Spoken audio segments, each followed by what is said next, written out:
এ এক গৃহবধূর উত্তরণের গল্প। গল্পের প্রধান চরিত্র মমতা প্রধান মহাপাত্র এবং বেজদা রঘুনাথ স্বনির্ভর দল। পশ্চিম মেদিনীপুর জেলার দাঁতন ১ নম্বর ব্লকের সবুজ প্রকৃতির মায়ায় ঘেরা একটি প্রত্যন্ত গ্রাম বেজদা। বিয়ের পর এই গ্রামই হয়ে ওঠে তার ঠিকানা। একরত্তি একটি সন্তান, মাটির বাড়ি, টিনের চাল, উঠোনের তুলসীতলা, হাঁস, মুরগি, গৃহপালিত পশু আর নিত্যদিনের দারিদ্র্যকে সঙ্গী করেই গড়ে উঠেছিল এই আটপৌরে গৃহবধূর প্রতিদিনের জীবন। পরিবারকে অর্থনৈতিক দিক থেকে কিভাবে একটু এগিয়ে নিয়ে যাওয়া যায়, সেই ভাবনা চেপে বসেছিল তার মনে। হঠাৎ পালা পরিবর্তন।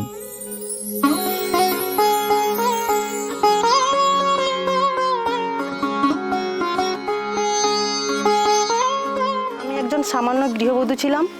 আমার বরাবরই চেষ্টা ছিল বাড়ির কাজকর্ম সামলে আমি কিছু একটা করব, নিজের পায়ে দাঁড়িয়ে কিছু রোজগার বাড়িয়ে ঘর সংসার চালানোর জন্য স্বামীকে সাহায্য করব। সুযোগ এসে যায় মমতার নাগালে।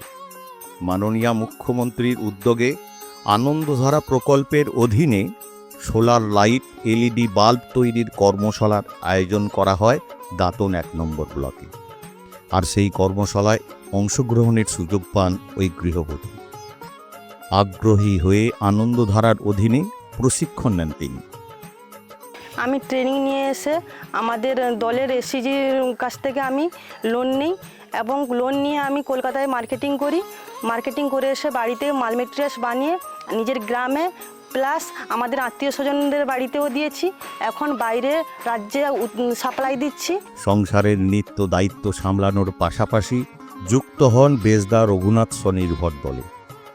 ধীরে ধীরে বদলে যেতে শুরু করে তার অর্থনৈতিক অবস্থা।